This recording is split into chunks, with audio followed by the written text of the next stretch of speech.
ઓમ નમઃ શિવાય. વિજ્ઞાન ભૈરવ તંત્રની ધારણા આજે 21મી આપ સમક્ષ રજૂ કરું છું. શિવસૂત્રની માં શિવાદેવી, માં પરાંબા ભગવતી અને પ્રભુ શિવ અગાઢ પ્રેમમાં હોય છે અને માં શિવને પૂછે છે કે તમે મને માર્ગ બતાવો કે આ સંસારમાં માયારૂપી સંસાર છે અને આ સંસારમાં મારા બાળકો એટલે કે આ આપણે શિવ ભગવાન શિવ અને માં શિવાના બાળકો છીએ. તો કઈ રીતે પોતાના આત્મબોધને, કારણ કે ખબર નથી આપણને આપણા કેટલા જન્મ થઈ ગયા અને જન્મ મૃત્યુના આ ચક્રમાંથી ક્યારે સર્વે મુક્ત થાય અને કઈ રીતે એ આત્મા એ પીડાની અંદરથી મુક્તિ પામી અને આત્મબોધને પ્રાપ્ત કરી શકે. કેટલી સુંદર વ્યાખ્યા છે અને કેટલું સુંદર મનોરમ્ય કૈલાસનું દ્રશ્ય હશે. શિવસૂત્રની એક ધારણાઓ આપણે સાંભળીએ ને તો એમ જ લાગે કે આપણે ક્યાંક તો અત્યંત આનંદદાયક અને અત્યંત એ આત્મા સાથે આપણે કનેક્ટ થઈ શકીએ. એટલી સુંદર આ શિવસૂત્રની ધારણાઓ છે અને એની અંદર આપણે અહીંયા આગળ જે ધ્યાનીઓ બધા ભેગા થાય છે એ અમથા નથી આવતા. કંઈક તો કારણ હશે ને. ત્યારે આપણને આ વિજ્ઞાન ભૈરવ ધારણા કે પ્રભુ ભક્તિ માર્ગની વાતો સાંભળવી અને એમની સાથે જોડાવવું, ધ્યાન સાથે જોડાવવું, તો કંઈક તો કારણ હશે ને. ત્યારે જ આપણે એકત્ર થયા છીએ. ખૂબ હૃદયપૂર્વક આપ સર્વે ધ્યાનીઓનું સ્વાગત કરું છું અને હૃદયપૂર્વક આ જે સાધના આપણે કરીએ, પોતાના વિવેકમાં જે જાગૃતિ લાવવા માટે આપણે જોડાઈએ અને આગળ વધવા માટે પૂર્ણ રૂપે પોતાની ઉર્જાથી કનેક્ટ થઈએ અને દિવ્ય ગુરુ તત્વથી અને સર્વે સિદ્ધોની ઉર્જાને પણ આપણે પૂર્ણ રૂપે કનેક્ટ થઈને સહાયક થાય. અને જ્યારે આપણે ગુરુને પ્રાર્થના કરીએ ને એટલે પૂર્ણ હૃદયથી સમર્પિત થઈ જવું. એટલી શાંતિ અને એટલી આનંદની અનુભૂતિ થતી હોય છે પૂર્ણ જ્યારે સમર્પિત થઈ જઈએ, સમર્પિત ભાવથી. આની અંદર આપણને સમર્પિત ભાવ આવે ને તો કોઈ સંશય નથી રહેતો અને પૂર્ણ આનંદ પ્રાપ્ત થતો હોય છે. તો પ્રાર્થના કરીશું.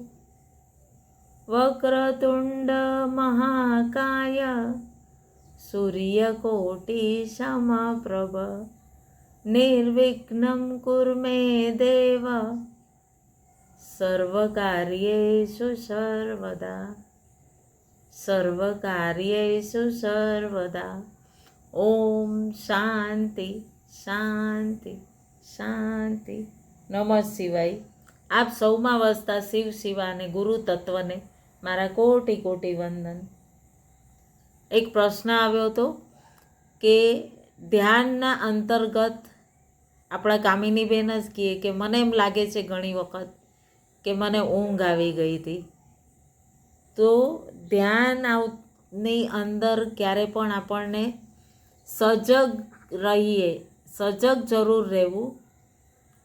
આંખ બંધ કરીને જ્યારે અંદર જઈએ છીએ અને ઉર્જા બ્રહ્માંડની આપણને અંદર લઈ જઈ રહી છે.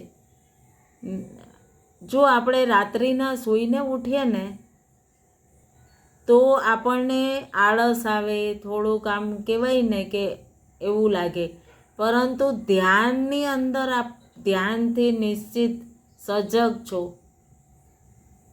અને પોતાના ગુરુ તત્વથી જોડાયેલા, તો એક દિવ્ય બહારની કેટલી બી ધડમાર હોય, શારીરિક કેટલા બી કષ્ટ હોય, કાંઈ પણ હોય, પણ આંતરિકમાં જ્યારે ઊંડાણમાં લઈ જાઓ છો પૂર્ણ સમર્પણ ભાવથી, તો એ આંતરિક જાગૃતિ હોય છે, ઊંઘ નથી આવતી.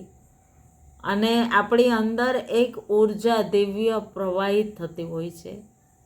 એટલે આપણને એમ લાગે, પરંતુ આપણે પૂર્ણ આત્મા સજગ હોય છે. અને એ પરમત્વને પામીને ખૂબ આનંદ, એને એમ કહે ને કે શાંતિ.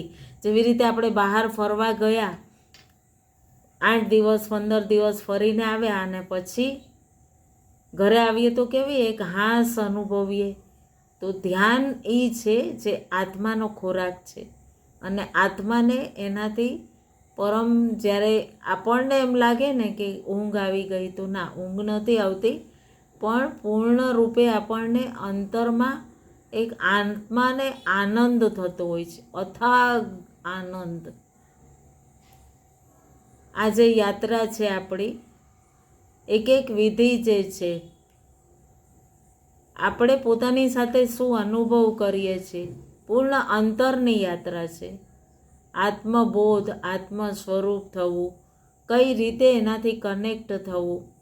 ધારા અલગ અલગ છે, કારણ કે જુઓ, 5 આંગળી એક સરખી નથી, અલગ અલગ પ્રવૃત્તિના જીવ છે. તો દરેક જીવની અલગ અલગ પ્રવૃત્તિ. ધારા દરેક સમજો, જાણો, પરંતુ કનેક્ટ ત્યાં જ થાઓ જ્યાં તમને પૂર્ણ આનંદની અનુભૂતિ થાય. આમાં ભૌતિક કે માનસિક ભાવનાત્મક આપણી અંદર કષ્ટ હોય, એને આપણે પૂર્ણ રૂપે રિલીઝ કરી શકીએ છીએ અને પૂર્ણ આનંદ પ્રાપ્ત કરી શકીએ છીએ, પોતાની ભીતર અંતરમાં કેન્દ્રિત થવા માટે. આજની જે ધારણા છે, 21મી ધારણા, એમાં કીધું છે કે તમારા અમૃત ભરેલા શરીરને પૂર્ણ રૂપે ભેદો. આંતરિક એટલું સુંદર બતાવ્યું છે, પોતાના અમૃત ભરેલા શરીરને સુઈથી ભેદો અને ભદ્રતાની સાથે એ ભેદનમાં આંતરિક શુદ્ધિને ઉપલબ્ધ કરાવે. એ ભેદનમાં વિલીન થઈ જાઓ. આ શરીરને, આમાં કેટલું સરસ કીધું છે કે અમૃત ભરેલું શરીરને, માત્ર શરીર નથી કીધું, અમૃતથી ભરેલું, જે અમૃત છે એનાથી ભરેલું. તો અર્થ શું થયો કે આપણે અમૃત છીએ. આપણે, હું જે અંદર છે એ અમૃતથી ભરેલો. બહાર દેહના સ્વરૂપથી વિકાર છે, મોહ, માયા, સંઘર્ષ, અને અંતરમાં જે છે એ હું ભરેલું. હું એટલે કોણ? એ પરમત્વ, એ દિવ્ય આત્મા. અને આપણને એમ લાગે છે જ્યારે આપણે છેદાઈ ગયા, જ્યારે શરીરના અંગ અંગમાં કોઈ પીડા હો, ક્યારેક કંઈક ભાવનાત્મક, ત્યારે આપણે પોતાને આત્મામાં ઘણીવાર દુઃખ થયું હોય ત્યારે આપણને એક છેદન અનુભવ થાય. પણ જ્યારે અમૃત ભરેલા શરીરને તમે ધ્યાનમાં ઉતરો, ત્યારે એ અનુભૂતિ કરો કે આ હું નથી છેદાણો. એવું જરૂરી નથી કે સોયથી જ છિદ્ર કરો. એવી ઘણી આપણા શરીરમાં ભૌતિક અનુભૂતિ હોય છે કે આપણને ઘણું દુઃખ થયું હોય છે મનને, અને એ આપણે મનમાં એટલું બધું કુંઠિત કરીને બેસાડી દીધું હોય, અને એવું માનતા હોઈએ કે આપણને એનાથી પૂર્ણ એકાગ્ર થઈએ ત્યારે કે અજીબ વસ્તુ આપણને અનુભવમાં આવશે. જ્યારે આપણે પીડાવાળા ભાગમાં ધીરે ધીરે કંઈક અનુભવ કરશું, તો એ ભાગ સંકોચાવા માંડશે. પહેલાં આપણા કોઈક એક જ પાર્ટ લઈ લ્યો કે પગમાં દુખાવો છે, તો આપણને એ ગોઠણમાં કે ક્યાંક દુખાવો છે તો ત્યાં પૂરું એક અકળ આવી ગઈ હોય, અરે મારા ગોઠણમાં દુખાવો છે, મારાથી ચલાતું નથી, મારો પગનું બહુ પ્રોબ્લેમ છે, આપણે એવું કહીએ. જ્યારે કોઈક ભાવનાત્મક પીડા હોય ત્યારે પૂરા શરીરમાં અકળન લાગે કે અરે રે, આ સૃષ્ટિમાં હું કેવી રીતે જીવીશ, મને કોઈ સમજતું જ નથી, પરિવાર નથી સમજતું. અમૃત ભરેલું શરીર એટલે શું કે એકાગ્ર, પોતાના અંતરમાં શ્વાસ દ્વારા એકાગ્ર થવું. જે અમૃત ભરેલું છે એમાં એકાગ્ર થવું. અને ત્યારે અનુભૂતિ કરશો કે મને તો કંઈ ભેદન થયું જ નથી. જે પીડા ક્યાં હતી, દેહમાં પીડા ક્યાં હતી. અહીંયા આપણે દેહને આત્મા સાથે સંલગ્નિત કરીએ છીએ. એમાં આપણે પોતે ભરેલા, હું ભરેલી છું. અને એ સ્વરૂપ અમૃતનું એટલો આનંદ ભરેલો છે આપણી અંદર કે આપણે કેટલું ગ્રંથોની વાત છે આ જે વિધિની વાત મેં કરીને એ બધું ગ્રંથોમાં કીધેલું છે, શિવ સૂત્રમાં કીધેલું છે. અને ઘણી બધી અંતરમાં પૂર્ણ રૂપે સ્પર્શ કરી ચૂકેલા લોકોએ કીધેલી છે. જ્યારે તમે એ સ્થાન પર જ્યાં પીડા છે પેલા પગમાં અનુભવ થશે, અને જ્યારે તમે એકાગ્ર થઈ જશો ત્યારે એ સ્થાન ઉપર ધીરે ધીરે ધીરે ધીરે પગની જગ્યાએ તમારું જે દુખાવો છે, જે દર્દ છે, કમરમાં છે, પગમાં છે, હાથમાં છે, હૃદયમાં છે, એ સંકોચાવા માંડશે. ત્યાં તમારું ધ્યાન કેન્દ્રિત થશે અને એ દર્દ જે દુખાવો છે એ સંકોચાવા માંડશે. ક્યાં છે? પૂરું ધ્યાન તમે એ પોતાના દર્દ ઉપર લઈ જશો અને જોતા જોતા જોતામાં એ પૂરું ધ્યાન, તમારી ચેતના ત્યાં આત્મબોધમાં હશે, ધ્યાનસ્થ સ્થિતિમાં હશો અંતરમાં. ત્યારે એ પીડા ઉપર ધ્યાન લઈ જવાનું અને ત્યારે ત્યાં ધીરે ધીરે એ પૂર્ણ રૂપે એ પીડા તમારી સંકોચાવા માંડશે. અને એ પોઈન્ટ ઉપર ત્યાં આગળ જઈને એક સોયની અણી પર એક ખાલી પોઈન્ટ, એક બિંદુ છે એટલું તમારું દુઃખ, એક એક નસ તમને અનુભવ થશે. અને જ્યારે તમને એ અચાનક તમારું એ કહેવાય ને કે સોયની અણી ઉપર એક ટપકું હોય એટલું તમારું ધ્યાન જશે ત્યાં આગળ, ત્યારે એની અંદર પ્રવેશી જવાનું. અને એમાં જતાં જ તમે એને જોવા માંડશો, એનાથી તમે અલગ થઈ જશો અને એક આનંદ અનુભવ કરશો. અને કારણ તમે પૂર્ણ પોતાના સ્વરૂપથી જોડાશો અને બિલકુલ તમને એમ થશે કે મારા શરીર સાથે કોઈ પીડા છે જ નહીં, હું તો પૂર્ણ આનંદમય છું.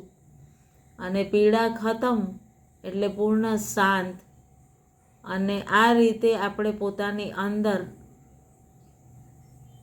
જે દુખાવો, જે દર્દ મનમાં, શરીરમાં, એની તાદ્મયતાથી તમે અલગ થઈ ગયા, સંલગ્નિત નહીં થયા તમે. અને કોઈ વસ્તુને તમે જોવો છો, મતલબ તમે એ નથી.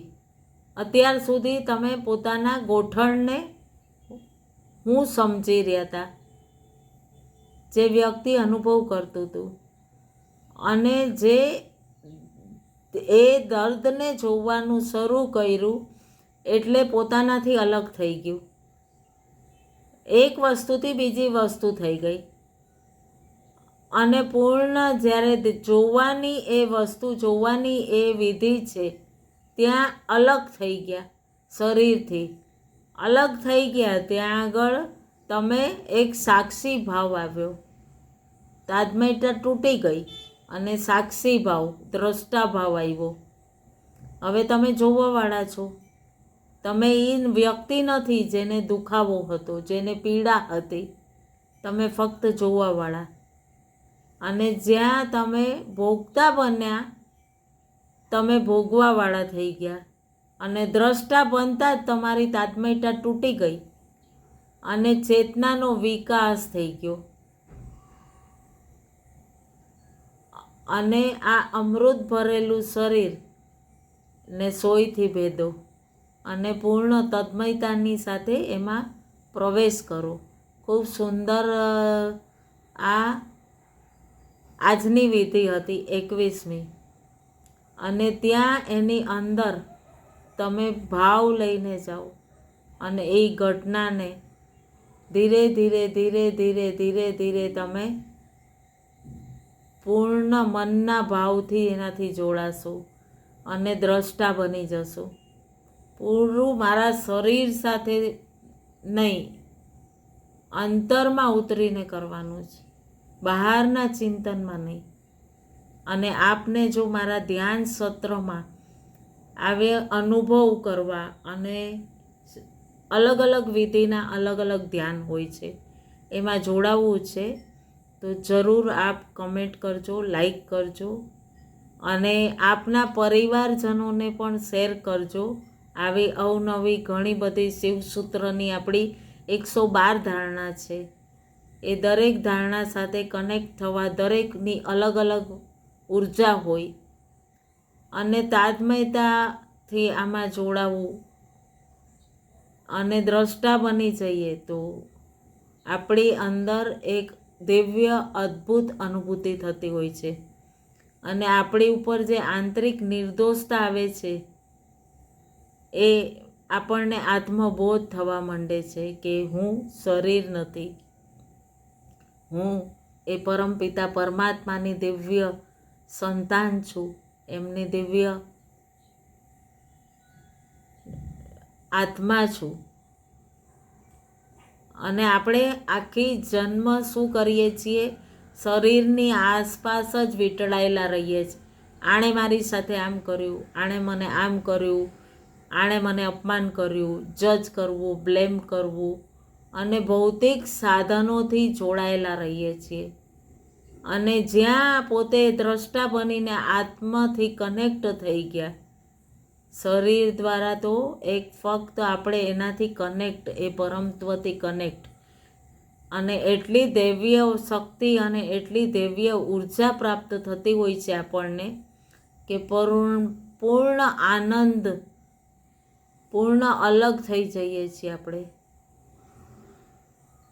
જ્યારે આપણે આ શરીરની આસપાસના ચક્કર બંધ થઈ ગયા, અંદર જઈને અનુભૂતિ થઈ, એટલે શરીર નહીં, આપણે પૂર્ણ જીવનને કેન્દ્રમાં સ્થિર થઈ જઈએ અને પૂર્ણ પછી કહેવાય ને કે સંન્યાસી જીવન કેવું આનંદમાં, કોઈ પણ પ્રકારનો કોઈ દુઃખ નહીં, કોઈ ભય નહીં, કોઈ માન, કોઈ અપમાન, કોઈએ બોલાવ્યું, કોઈએ ન બોલાવ્યું, કાંઈ જ નહીં. અને બધી જ મોહ માયાથી પરે થઈ જઈએ અને પૂર્ણ શુદ્ધ પરમ આત્મા આનંદની અદ્ભુત અનુભૂતિ થાય. તો આજની ધારણા ખૂબ સરસ છે. આપ જો જોડાવા માંગતા હોય તો પૂર્ણ મારા ધ્યાન સેશનમાં જોડાવા માંગતા હોય તો કમેન્ટ કરજો, લાઈક કરજો. લાઈક જરૂર કરો અને ચેનલને સબસ્ક્રાઈબ કરજો. પરિવારજનોને પણ જોડવા માટે શેર કરજો, જેથી આવી અવનવી ઘણી માહિતીઓ છે હું આપ સમક્ષ લઈને આવતી રહીશ. ઓમ નમઃ શિવાય. ખૂબ ખૂબ ધન્યવાદ. ઓમ નમઃ શિવાય.